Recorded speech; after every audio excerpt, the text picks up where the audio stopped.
hao. Osan jao. Otxia bane. Otxia beñat. Ni Tolosarra naiz. Eta ni Arrasatearra. Bueno, Jantxoben gaz, Sangaietik ordu betera dagoen hiri baten, 10 milioi biztanle ingurukoa. Hemen ez daude gabona, naiz eta gabonak eman, hemen ingurun. Ez diarako ospatzen.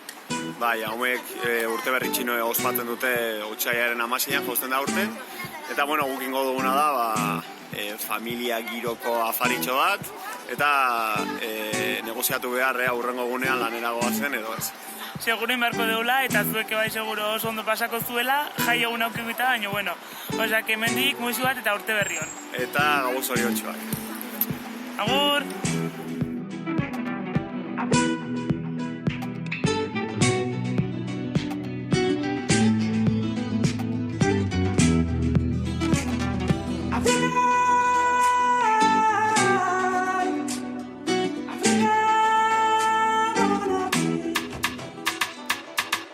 Kaixo denoi, eneko 78a naiz, eta Bangkoken bizi naiz azken 6 urtetan. Hemen nire atzen daukagu, Mirari 78a, nire labatxoa. Eta, bueno, aurten hemen pasako ditugu gabonak. Nire burasok etorriko dira zauztikan, nire nahiare bai. Egun zoriotsu batzuk opa dizu eta guztioi. Egu berri hon eta olentzero txintxo portatu da dila. Agur!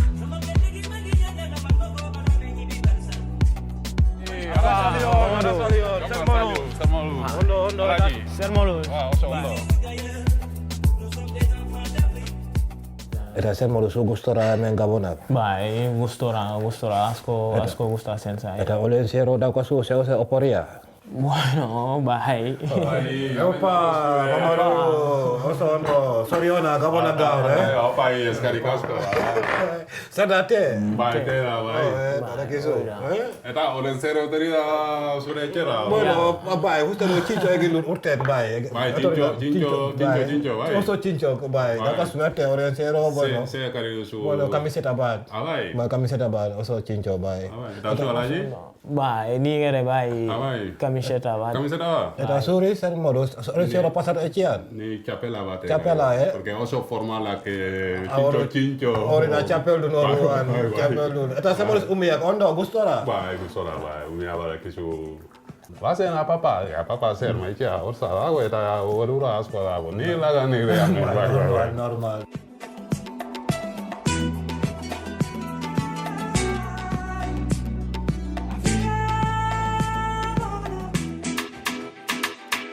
Garai hartan zure amak planteatzea Venezuelara itzuli behar zuela, normaltasun osoz kontatzen duzu. Egun, bai, Parisera, Caracasera joatea, igual oso normala iruditzen zaigu, oporretan joan gaitezke, baina garai haietan Caracasera bidaiatzea hori izan zen oso gogorra. Oso proiektu handia zen. Eta gainera gu intern utzi behar. Etorri zanean berriz erani agurtzea, egin nengoen monjak berrizko kolegioan atzeko dagoelako muino bat, menditsu bat, eta geunden justo han jolasean. Eta etorri zen lekaime bat. Eta visitazion, da ni visitazion zete mazten ez neban erantzuten. Visitazion, jamón y pez. Que ha venido su madre, tiene visita, eta ni banekien ama zetorrela agur esaten. Da jetxi nintzen menditi, bera, eta gainera jun behar nintzen lehengo aldatzera uniforme, el de gala, bizitara urteteko. Eta antzegoen gure ama beltzez jantzite. Eta zaztan, bueno, ikerne, untxe bene harri mota.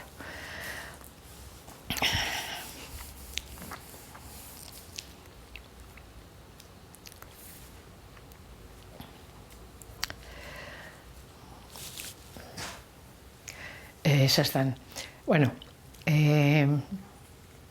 ni Ameriketara noie, eta zuek hemen geratuko zarie, eta gero elkartuko gara berriro.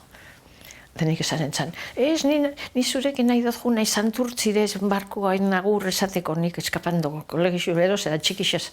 Eta ez urten nengoz eta junengo nara, ez, hemen geratuko zara eta ikusiko gara. Ongi etorri, urranditan zaudete, etxean. Gaur deserria. Zer ote da deserria? Kontzeptu zehatza ala kontzeptu poetikoa. posible alda herriaren kontrakoa izatea deserria. Hona hemen deserriaz zehatz bezain poetiko idazten duen Joseba Sarrionandiaren definizio posible bat.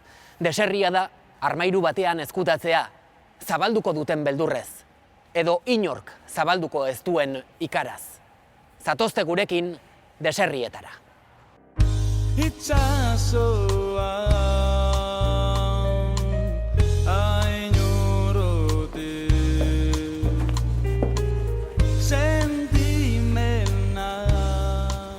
Madariaga. Epan, Kaixo. Zer moduz? Azkaliko. Hementxe, oso ondo, lanean. Bai, ez? Zu bezain ondo. Bueno. Nondi zatoz, oraingoan? Ba, Greziatik.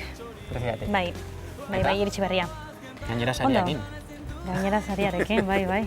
Zer espero zenuen? Ez, egia esan ez. Ez usteko bat izan da. Bai, ez usteko polita, Bai. Bueno, zariona. Eskerrik asko. Bagoaz kafe bat? Bai, guazen.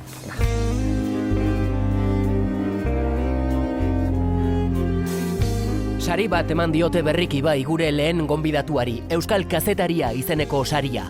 Ane Irazabal kazetariari aurten emanikoa. Gabonen bueltan etxean da Ane Irazabal, gaur Bilbon, EITB-ko erredakzioan, baina batez ere Arrasate sorterrian. Anek 33 urte ditu, duela 6 dabil korrespontxal lanetan munduan barrena. Berriki ere liburu bat argitaratu du Mikel Aiestaran eta Carlos Zurutuza kazetariekin batera idatzia. Ekialde hurbila, muinak eta ertzak. Ekialde horretan ez denean, gertuago erroman dauka Anek operazio basea.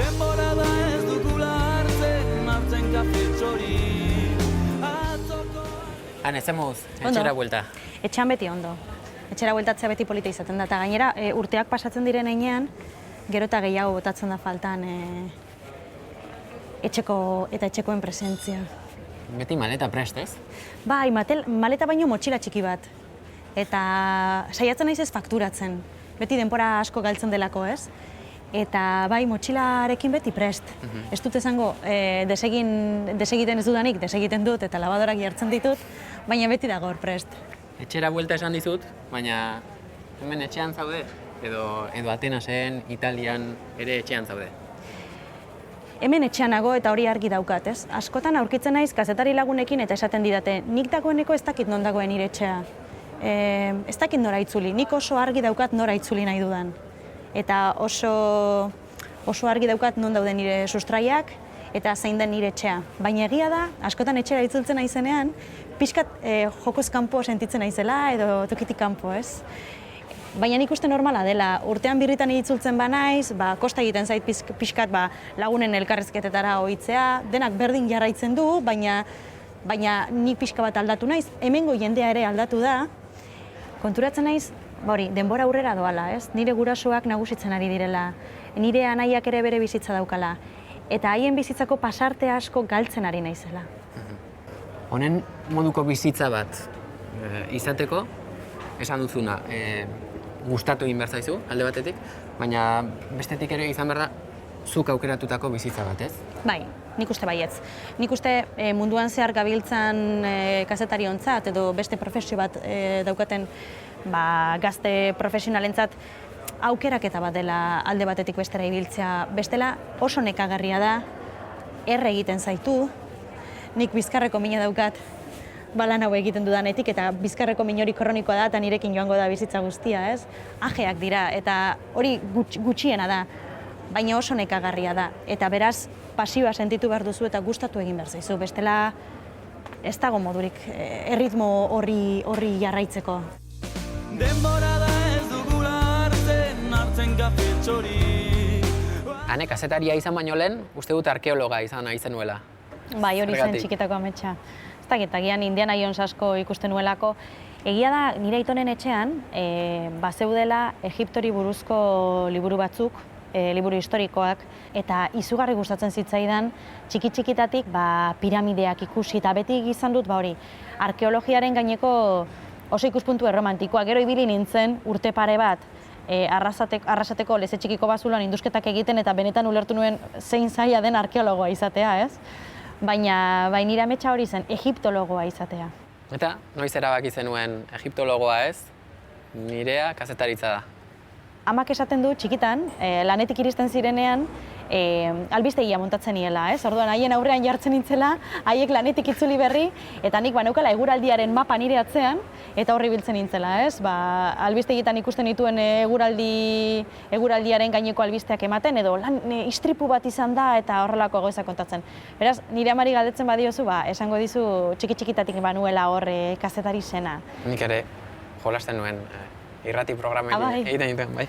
Etxean egiten dituen.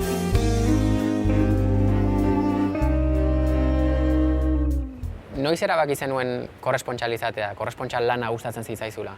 Nik ez nuen inoiz erabaki korrespontsala izan nahi nuela, ez? Nik uste dut zu bezala, ez? Zu 23 urterekin Jerusalemera joan zinen, ez?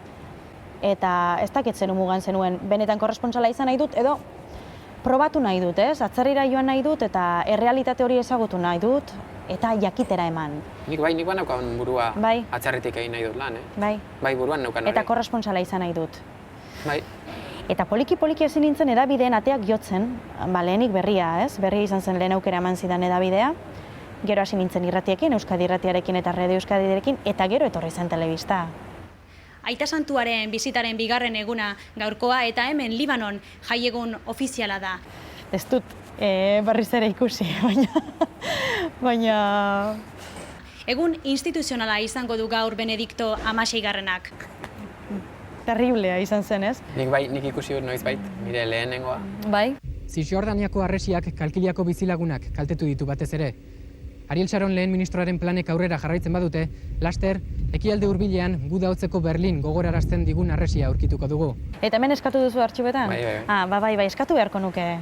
Bestetik, atzo Tripolin piztu ziren protesten ostean, badirudi barealdia itzuli dela, eta momentuz ez dago manifestaziorik. Tamer, kontatuko iguzu non jaio zinen eta nolakoa izan zen zure haurtzaroa? Balezinara naiz. Palestinan jaio nintzen. 7 urtekin, etxean, amarekin ikusi nuen. Militarrak guri herria sartu, amarekin egon nintzen. Bera oso orduri eta nerviosoa. Etxetik kanbora, kanbotik etxera. Zerbait handi bat gertatzen ari zen. Handik aurrera, niri bizitza personala eta herriaren bizitza aldatu zen. Norbaitek gure etxera sartu eta handik aurrera gure bizitza bere eskuan egon zen.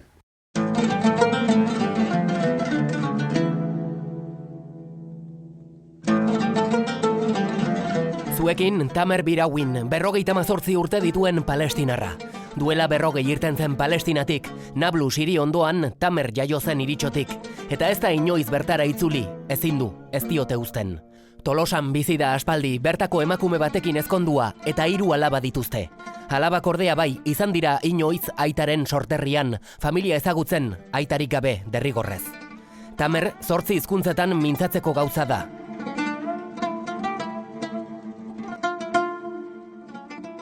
Zenbat urterekin eta zergatik erabaki zenuen Palestina uztea? Erabaki. 16 urtetik 18 arte oso txarrak nirentzat. Eskolara pedali, gonbidazio bat, Nablusora jun eta ofizial batekin egon behar. Eta jun nintzen bakarrik, beldur handikin, baina mentalki oso gogorra. Zan dit, zergatik Tamer, zuk niri eman eta nik zuri eman, zuk lagundu eta nik lagunduko dizut. Ez. Eta gainera nik ez dakit ezer eta ez daukat ezer.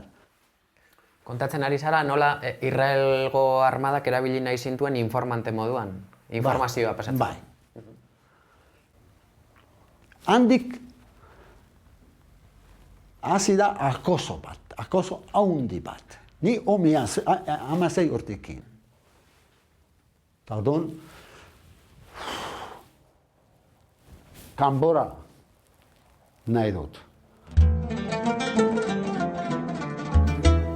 Hartu zenuenean erabakia, Palestina uzteko erabakia, balantzan jarri zenuen familia, atzean utzi behar zenuen familia? Egia izateko balantzerik ez, zan gogo bat, askatasunara, gogoratzen naiz nola bizilagunak, agurtzea eta dena, azken finean esan dut, ama, non dago? Ez, bueno, nola. Eta ni orduan etxera sartu, eta ama, non zaude? Negarrez egin. Hani izan dut, zergatik negarrez aizia, eta izan dit, egitan jungo zia?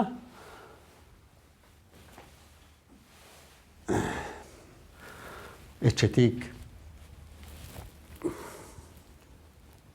Jordainara, nola mundu bat bokatzen ari da, eta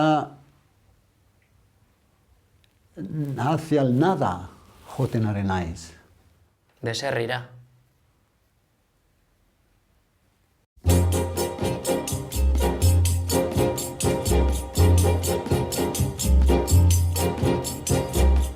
Tout est affaire de décor, changer de lit, changer de corps.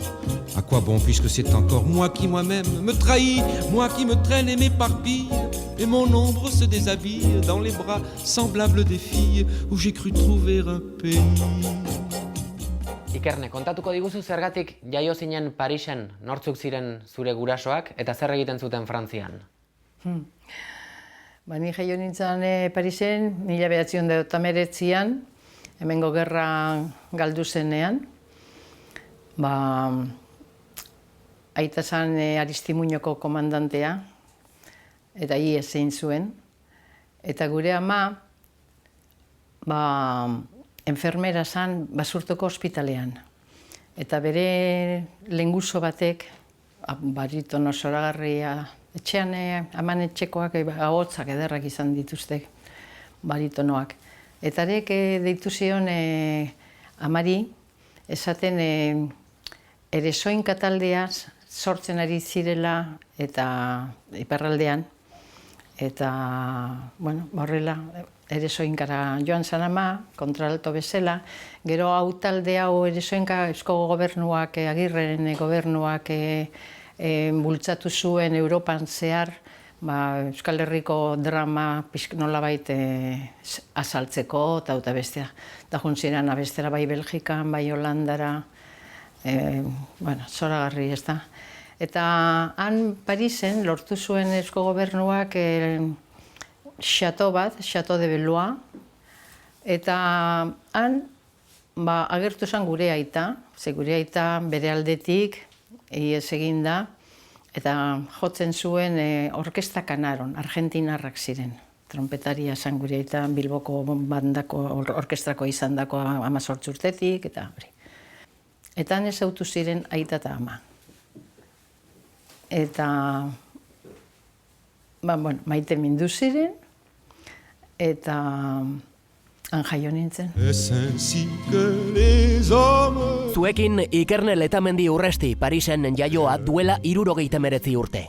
Aita Txomin Letamendi zuen, trompetalaria Bilboko Orkestra Sinfonikoan, eta ondoren, 1926 geroztik, Aristimuño batalioiko komandantea. Ikerneren ama Karmele Urresti izan zen, Hondarrunen jaioa, erizaina zen gerra lehertu zenean, eta hasieran iparraldera egin zuen Eresoinka musika eta dantza taldearekin bat egitera. Letamendi Urresti familiaren historia, gerra, deserria eta beti ere erresistentzia. Zuetariko askok dakizuenez, Letamendi Urrestitarrak novela bateko protagonista bilakatu dira berriki. Kirmen Uribe idazle ondarroarraren Elkarrekin esnatzeko ordua izeneko eleberrian. Haien historia itzela da, esaten den moduan, bizitza bera baino handiagoa ematen duen horietarikoa. Parisen ezagutu ziren gudariaren eta erizain kantariaren abenturak, Parisen ez zuen luze iraun. Handik aldegin barri izan zenuten, zergatik? Alemanak ez etozelako. Bai. Eta ze erabaki hartu zuten gurasoek? Ameriketara joatea, Caracasera, Venezuelara, bai, hobeto esan da, ez? Marsellatik itxasontziz Venezuelara. Iesi. Bai. Eta nolakoa izan zen Caracasera iritsiera? Bizi ginenan alde zarrean esan daigun, ez? Claro, Caracas asko aldatu de urte haietatik, ez? En La Pastora, auzoa. Nire aitake parte hartu zuen berehala orkesta baten, los hermanos Belisario. Dale tu mano al indio, dale que te hará bien, encontrarás el camino como ayer yo lo encontré. Zergatik erabaki zenuten Euskal Herrira itzultzea, Caracastik? Agirrek emotzan mandatu bat, atxai. Zerbait bete behar zuen.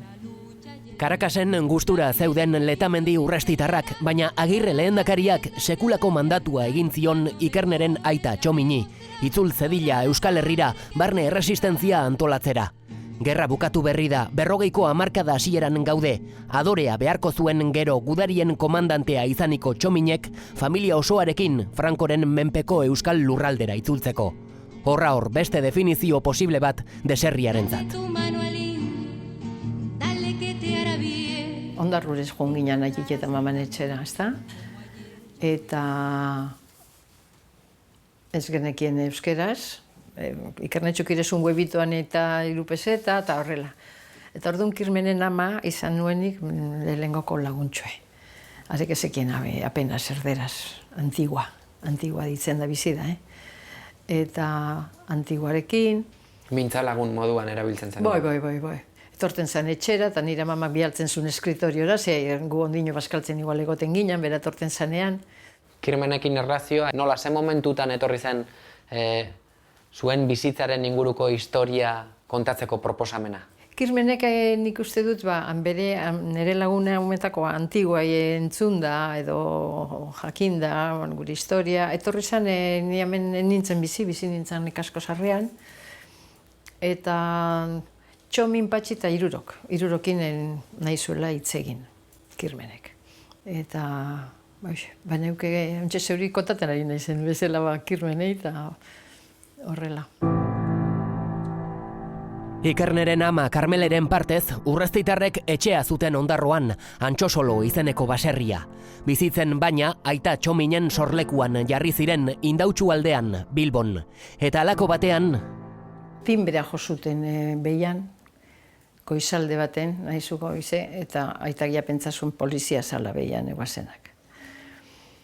Eta gure ama oso azkarra izan da beti, eta gogoratu jakon, hormia ijoten, holan, albuko horma jo, eta horre auzokoak ez ziren ja geizten entrada berdinetik. Gu bostean bizi ginen Indautxu bostean, partikular Indautxu, eta honek ja zazpitik ateratzen ziren. Eta orduan gure ama oso bizkorra bera, iban joatea, eta esan, es que mi hijo Txomintxu se ha puesto enfermo y no encontramos las llaves de la casa, tenemos las llaves cerradas y le podías dejar que pase mi marido para que vaya a buscar un médico, sí, eta iban salto, balkoitik, eta aterazan beste sarreratik. Gu bizi ginen bostean, bera zazpitik. Da horrela ies egin zuen, lehenengo aldiz. Hortik aurrera, iesari emana bizi izan zen Txomin Letamendi. Sasipean, erresistentzia antolatzen. Noiz arte, atxilotu zuten arte. Noiz atxilotu zuten aita? 1954an. Donostin. Estazion del Norten edo zerbait pakete bat hartzea joan behar zuen. Eta zaparte intzen antxe. Dana oso txarto tratatu zuten. Gure ama nahi ban aita ikustea jun, Donostiko presondegira, da oso batek esatzen ez ikusi Karmel oso egoera txarrean ikusiko zuta. Donostiatik Bartzelonako espetxera eraman zuten Ikerneren aita. Eta hortik aurrera, zer? Bartzelonara juteko gure amak askotan edo, altzuenean, ondarrutik ateratzen ziren kamioiak arrainakin, bai Bartzelonara, ero bai Madridera, gu Indautxun bizi ginen, eta aititek deitu ikotzan Karmele, bihar ateratzen da kamioi bat, dana dela, Bartzelonara esan daigun. Eta han juten zen kamioi horretan aia ikustea juteko. Aita harrituta geratzen zen, ¿cómo has conseguido, Carmel? Eta, bueno, aita pentsate ban, ama jasotzen zuela resistentziako txampon bat, ez? Laguntza bat, bere zerbait gertatzen baiakon. Baina gero Bartzelonati erun zuten Guadalajarara. Eta ja buru galdute edo oso txarto, libertad kondizional baten, bere anaiak Juanek, Madriden bizitza guztin bizi izan dena, oso Juanito Letamendi, berak besotan eraman zuen etxera. Baina abenduaren 20an, 1950ko hau abenduaren 20an hil zan. Ama junda zegoen, ez, bere gana, eta gu ginean Ondarrun. Eta nire guan 20an, eta entzune ban telefonoa jo, eta Amama Carmen zaban erberaz, ¿a qué hora ha muerto? Da nik esan etzan, zein hilda, nor hilda mama? Da berak esaztan, einlo. Gogoena daukatena da, ama Madridetik itzultzen danean etxera, Antzosolora, aitit eta maman etxera, bere aitari emotzan bezarka da. Eta nik 11 urte, berai begire hola antza denez, da berak hau iban ikusi zuen umea, eta zizan, Gabon gaba ospatu. Kuramak eukazen. Barruko indar bat, izugarria. Oso bulartzu zan, ez da sekule lamentorik egin, aurrein jo beti.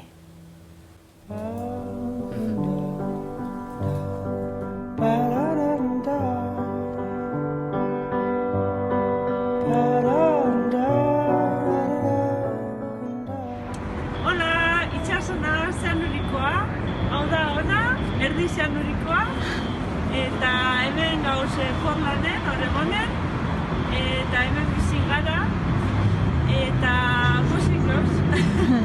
Motzezu agur? Agur!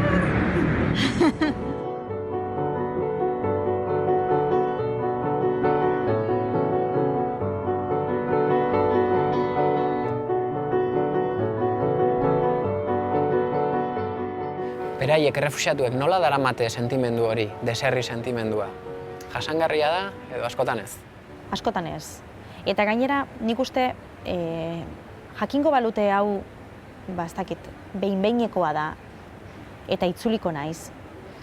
Errefuxiatuen familiekin ikusten dut, orain Berlinen edo Suedian dauden familiekin, lehen belaunaldiak, gurasuen belaunaldiak oraindik iraganari eusten diola. Gerraren aurreko Siriari edo Iraki. Eta oraindik badaukate haien etxeen argazkiak, eta esaten dizute itzuliko gara. Baina seme-alabak 6-7 urterekin itzuli zirenak zeharo asimilatuta daude. Alemaniako gizartean edo Suediakoan.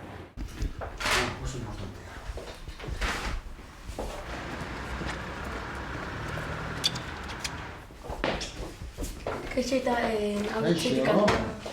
A ver. Hau da, hemen da herri zumena, bakizu? Hau, bira, hau da, palestinarra, lurra eta endararekin armatua eta bestia kanboratu. Baina, bida, zen da? Amona. Ez da amaren ama, nire aitaren ama. Hau da, nire aitaren ama, ez duzu ikusi. Zuek ezagutu duzu ez, txoin. Oin izan duzut. Hau, zuek ezagutu duzu amaren ama. Hau da, amaren ama. Zuk ez? Ez, zuk ez. Zuk bai. Ta gogoratzen zea, bere etxean. Nola hartu duzu zure besoa eta... Ez, koskatu bai. Esan bezala, Tamerren alabak bai izan dira aitaren sorterrian, familia ezagutzen, baina aitak ezin izan du itzuli irten zenetik. 40 urtez, jada. Hau, 48an, lehenbiziko intifadan. Zuek ere, orduan ez. Eta mira, hau, beste gauz bat, beste argazki bat. Hau da, zen da hau. Zu. Eta hau? Osaba zahar, ez? Bien, baina hemen badago beti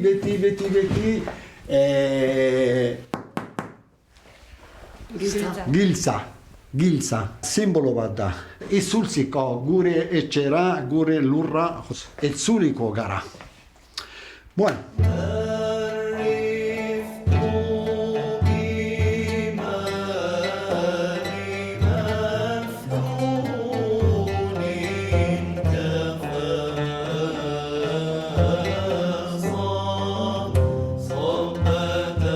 Zuekin Aixa El Khalil, Bartzelonan jaio zen, Bilbon eman zuen gaztaroa. Ondoren aitaren lurraldera bizitzera joan zen eta Alepo hiriko arte eder fakultatean graduatu zen. Margolaria eta idazlea da. Bere lanekin erakusketak egin dira hala Sirian nola Euskal Herrian. Errefuxiatu gehienak oraindik Siriako mugan dauden kanpalekuetan daude, bai Jordanian, Libanon eta Turkian, eta hor errefuxiatuen sentsazioa da denbora galtzen ari gara. Egunak pasatzen ari dira, hilabeteak pasatzen ari dira, urteak, eta guk gora begira jarraitzen dugu, ezer egin gabe. Europara iristen direnean, egia da adibide desberdinak daudela, Grezian daudenak blokeatuta daude, baina iparraldera iritsi direnek aukera gehiago izan dituzte, eta gurasoak saiatzen dira beste bizitza bati ekiten, baina egia da, pixkat, galtuta daudela.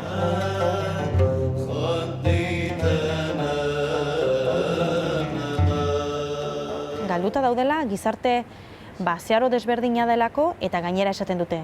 Oso zaila da onartzea zuk gerraren aurretik bizi kalitate on bat zenuela ikustea eta Europan ez duzula inoiz bizi kalitate hori izango. Inoiz, eta agian zure seme alabek ere ez.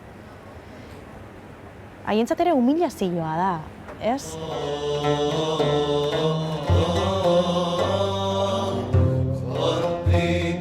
Esaten dute, zergatik? Zergatik egin behar dut lan fabrika batean hilabetero 700 eurogatik, eta gainera eskerrak eman. Aixaren bi alabak Sirian jaio ziren, etxe handi bat eraiki zuten familia osoarentzat Alepo hiri oso ederraren kanpoaldean. Argazkietan duzuen etxea zen, eta da.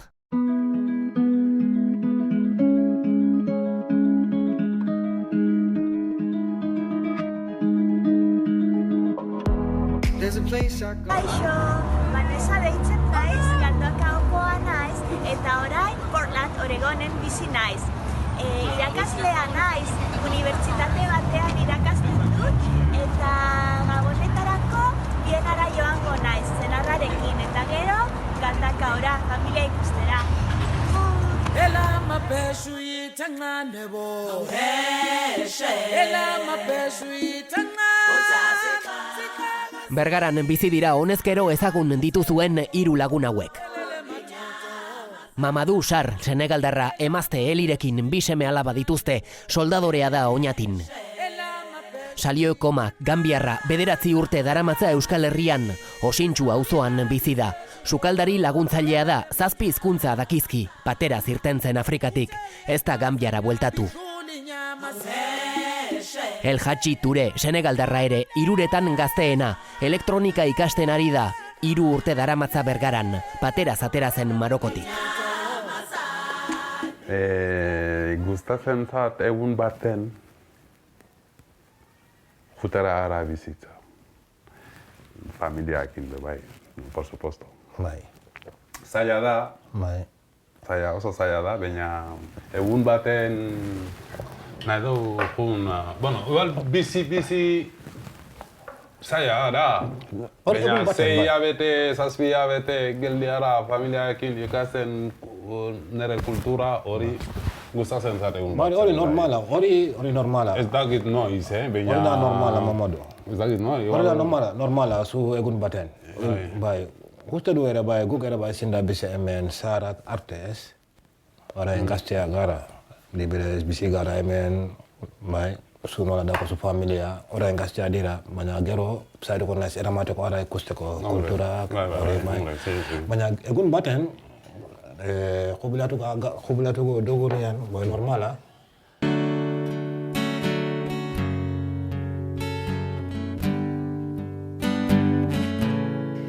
Hau da Bilboko Orkestra Sinfonikoa, lehenengoko Orkestra Sinfonikoa 1918an, da hemen dago gure eta trompetakin ja. Argazki hauek guztiak zeinek bildu ditu? Neuk. Neu nixan horretako arratoi etxin. Triki, antzosolo nahi gure amak eukazenak eta nire nahiak. Aitaren ordez haukidot. Aita etzegolako etxean? Bai.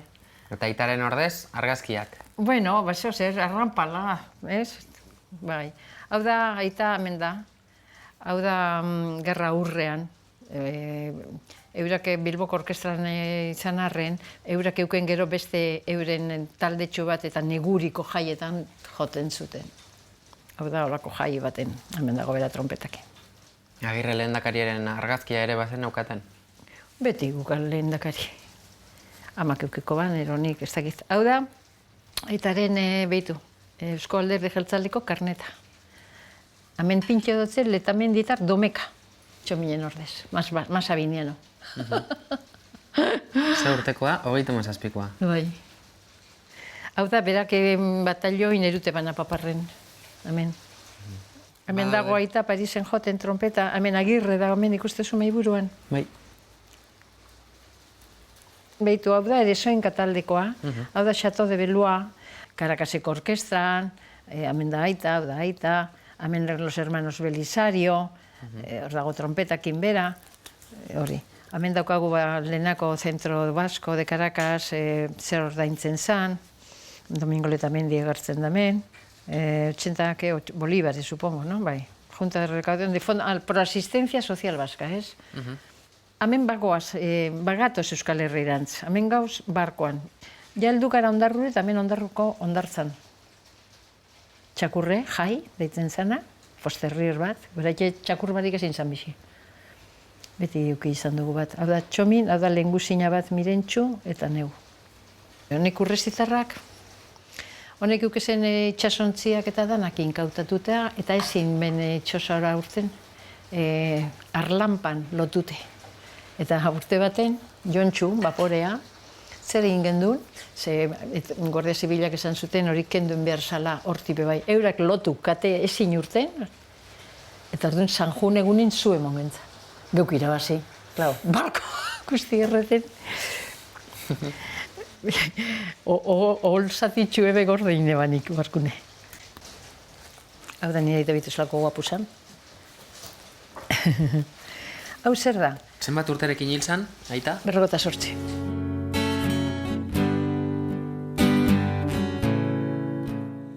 Euskal Herrian lortu duzu estabilidadea, familia ere osatu duzu? Bai. Hala ere, hemen egonda, baduzu Palestinara itzultzeko ametsik? Bai.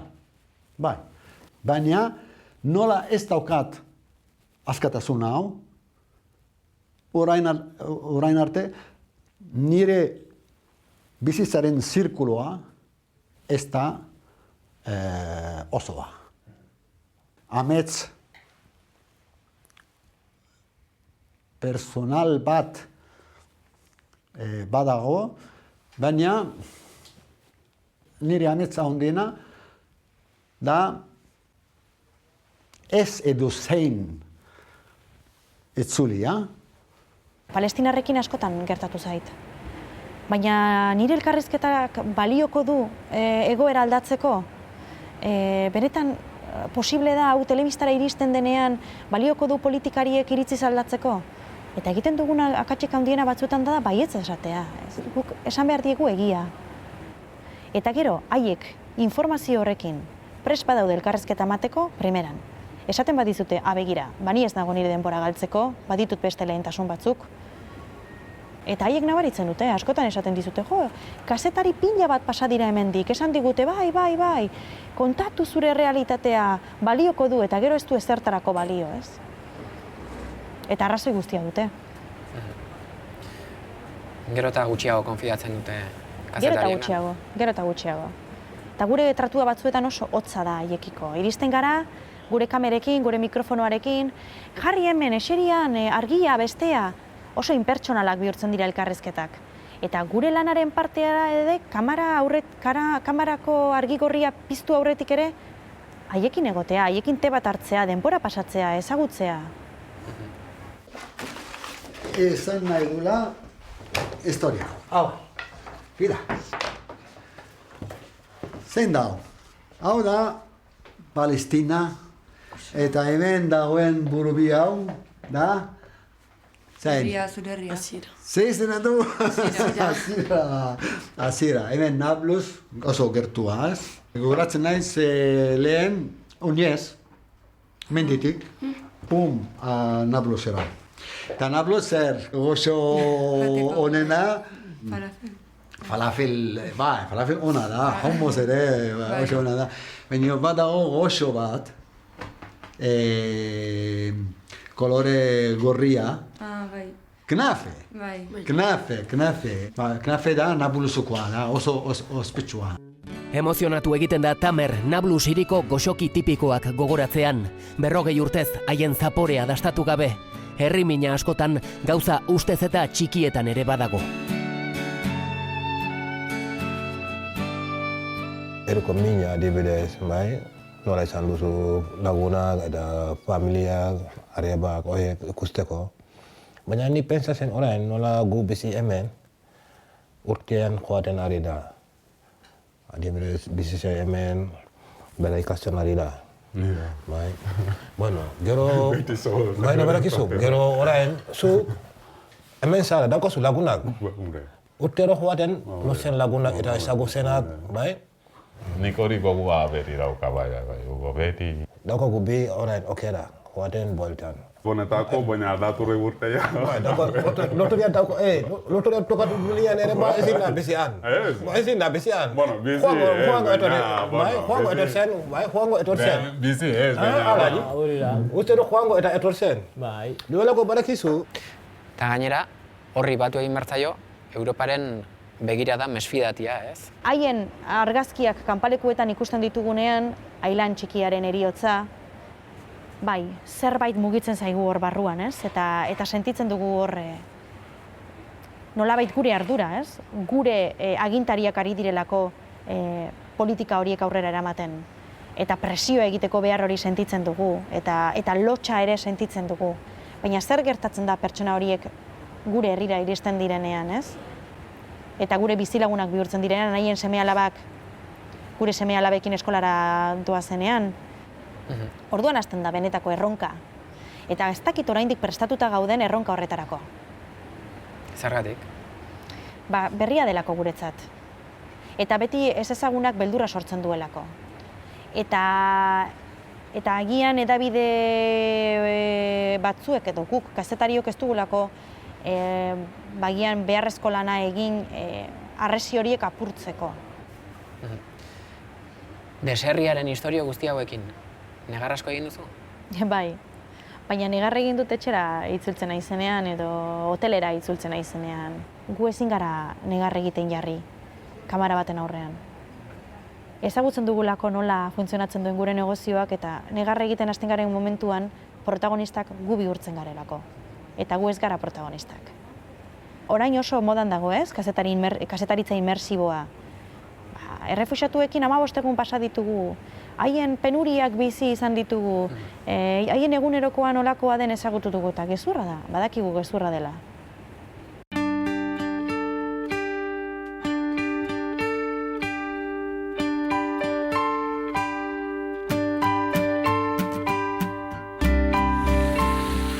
Kaixo, nire izena ane da, Gipuzkoako Aia izeneko herri txiki batetik nator, eta naiz da azken urte hauetan Inglaterran bizi, oain urte bete erabaki bat hartu nun, eta nire bikotekide eta motxila txiki batekin, esan txikia, motxila handi batekin esango dugu, Hego Amerika ezagutzea atera ginean, eta aurreko gabonak Argentinan tokauz txaskigun.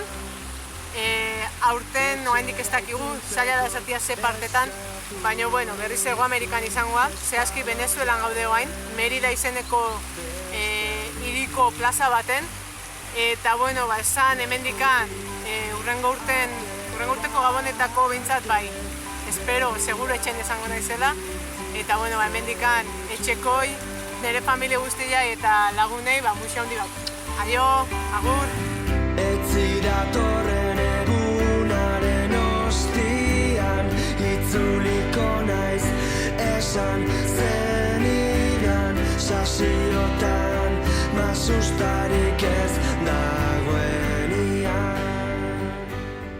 Eta Madrilen hil zen aita eta bertan hilobiratu zuten aita hilerritik atera eta irrausteko ideia nondik irten zen?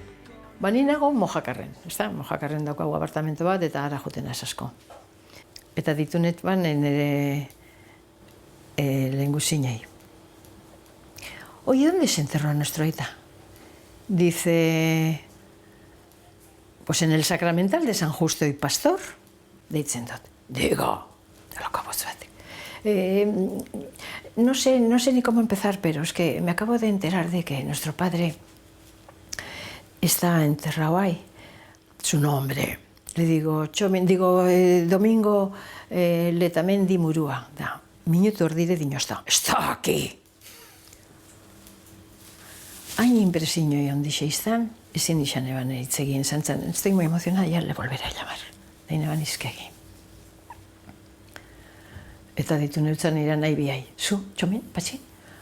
Aita dago Madriden Sacramental de San Justo y Pastorren. Hilo biratu honi bano harantz. Da nik zan Txomin iban nu, Txomin zaban ni bebai. Da patxi bebai, da ni Mojakarretik Txomin orduan Donostin bizi izan dira. Patxi Bilbon alkartu ginean hotel baten Madriden irurok. Da biara monean joan ginean ara. Da zeuden gure zain. Eta horma baten, Ixenipaik eta plaka Ixenipaik, hasi ziren pikatzen, eta agertzen dira koroiak oxigenoarekin loratxu guzti galtzen. Hilkutxaren gainen zeuden 3 koroi, eta hilkutxa zoragarri bat beranaiak eitzan kao asko bere erraje dorautuekin eta terata. Nikatan nebanek ikurriña, ipini gentzan ikurriñe, kanta gentzan aitzol dugulare dutzat gudari guztiok, gorritu daigusan bizkorpi baita mendiok. Bueno, gendu ikurriñe, da ziginan, hautzek entzen bezereta, klak, klak, klak, klak, klak, txup, eta pialtza. Deguan inkorrupto. Biluztu ingendun. Izugarri. Total, berriro itxigendun hilkutxa, berriro guraita, berriro beste funerariako kotxe baten aterazan berriro, erraustea, eta, bueno, on zer. Ondarrunez, pentsabez, nik esan eban, ondarrunez, aita San Bilbotarra, ondarrun dau ama, eta Ixekonita, bai ondo dauz, ze dauz lehen guztu guztikin, gurazukin, hori, baina aita ez da ondarrutarra, Bilbon. Derion, badauki eta mendi bat, ez, nahiko egon da zulun, guazen mendire. Guazen hartxandan ibilten ginen gutxikita zederto beraz, guazen. Amen. Eta han dago txadona txikitsu bat, ez da, han goian. Eta, mentxe derto, bitu zelako aretxa, mentxe pineko. Eta arbolan bueltan, bota gendun errautzak, kantatzen bere aristimuñokoa, aitzol dugulare dutza, bueno.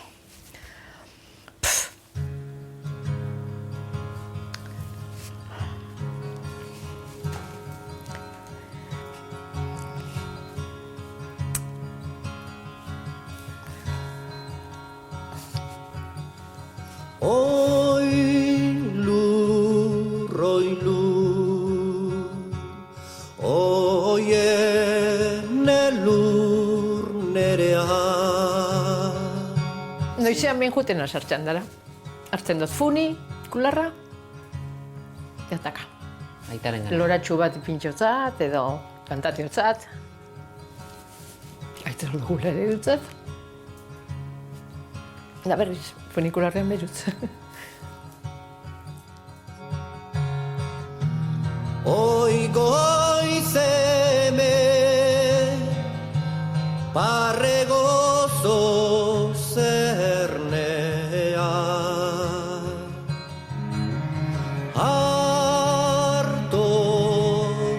nuke mendi baserri zaharra ale gorriz abailduta sagarra. Txominengatik. Txomiletamendi murua.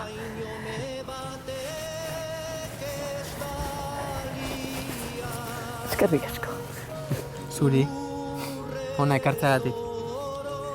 Paraje ederrera ekarri zenuten aita. Bai ez. Zelan sartzeko genden ostia, zulo baten. Bainan ezin beko behar goriak naramagur soro sagar mendiak lararara lararara